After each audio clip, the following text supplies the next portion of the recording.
Olá, muito boa tarde, bem-vindos às Conversas na Eclésia. Outro dia, a propósito do Dia Internacional dos Monumentos e Sítios. Durante esta semana tenho-o convidado a fazer um pequeno roteiro aqui online conosco sobre vários sítios a visitar e bons exemplos de conservação e preservação de património. Para nos ajudar neste roteiro, temos na nossa companhia a diretora do Secretariado Nacional dos Bens Culturais da Igreja Católica, a doutora Sandra Costa Saldanha. Obrigada uma vez mais por estar connosco. Doutora Sandra, para este dia e trazendo aqui um novo exemplo, um bom exemplo de um monumento a visitar e de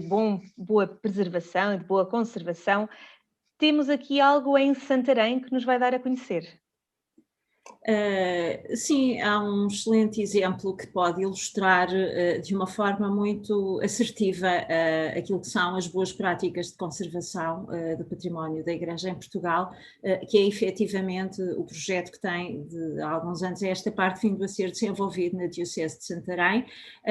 nascendo desde logo, enfim, da sua própria Comissão Diocesana vocacionada para esta área, já há bastantes anos, mas agora de uma forma mais assertiva, desenvolvida em torno da Catedral de Santarém e do seu museu diocesano, entretanto criado. Na verdade, este conjunto patrimonial que tem o seu cerne na Catedral de Santarém, ou seja, é uma designação recente, é uma designação que coincide com a criação da Diocese de Santarém apenas em 1975,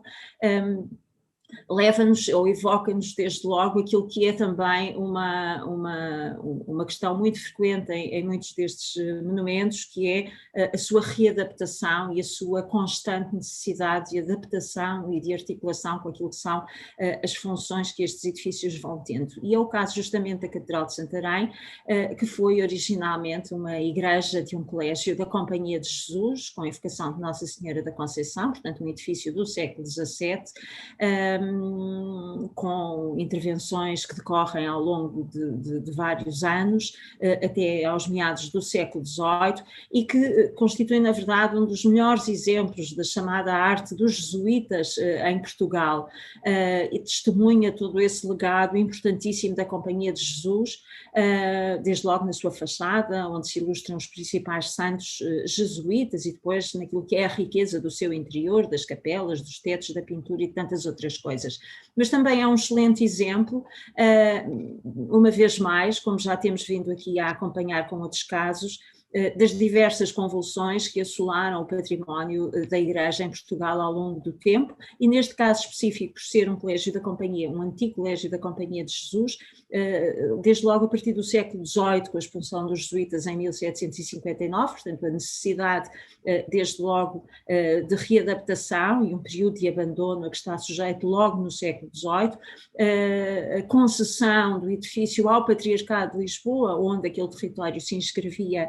na época, para que ali se instalasse o respectivo seminário diocesano, que de resto continua a ser ainda a designação, porque muitos de nós conhecemos hoje a sede de Santarém como a Igreja do Seminário, e depois, enfim, um processo que não é mais do que um eco da vitalidade das instituições, com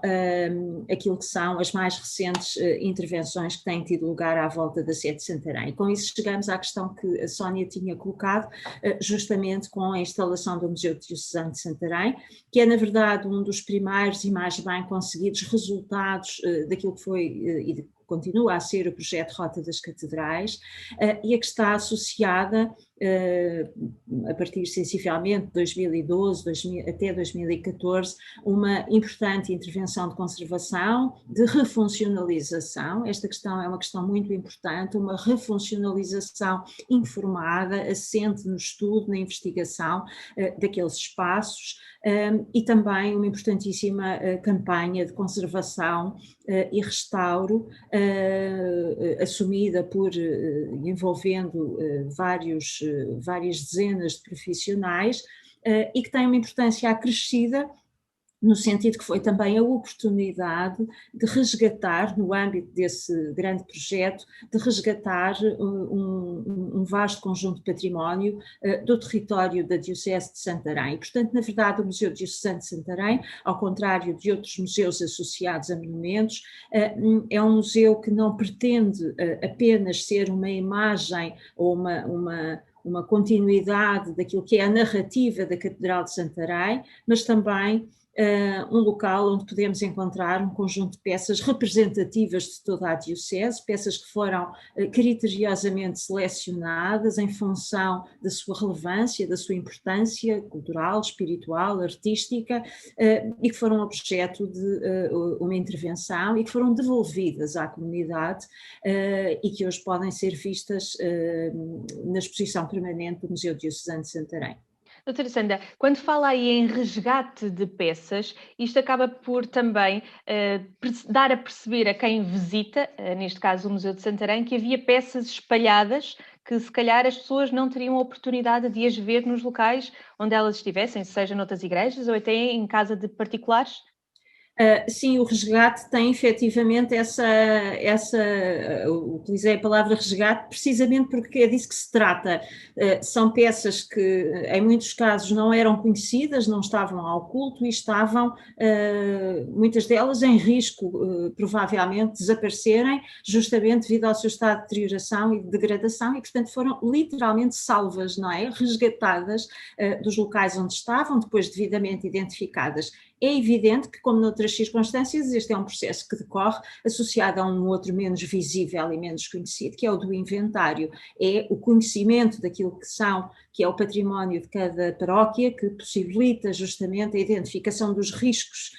e, com isso, possibilita justamente que se faça esta seleção. Quando me referi a uma seleção criteriosa, passa justamente por isto, um profundo conhecimento daquilo que é o património de cada paróquia e, com isso, a possibilidade que esse conhecimento oferece, podermos fazer cartas de risco, perceber aquilo que tem mais prioridade, digamos assim, em termos de intervenção. E o Museu Diocesano de Santarém, na verdade, ilustra, entre outras coisas, também esta que me parece muitíssimo relevante e, portanto, permite ao visitante conhecer, na verdade, aquilo que é também o panorama dos bens culturais de todo aquele território.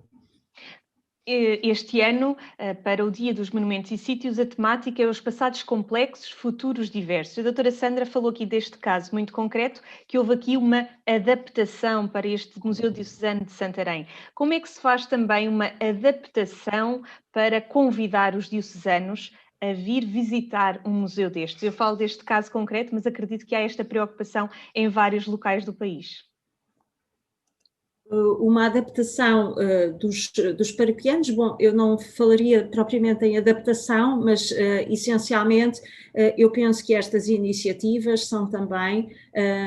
formas essenciais de captar a atenção, desde logo enfim, das próprias comunidades, não é? A valorização que se faz deste património é o primeiro instrumento de valorização para as próprias comunidades, que o passam a conhecer, que o passam a estimar, que o passam a apreciar e que, portanto, o passam a salvaguardar, evidentemente, com muito mais propriedade. Fica o convite para, quando for possível, também passarmos no Museu Diocesano de Santarém, percebermos então do resgate destas peças e também da lição histórica que acaba por ser feita através destes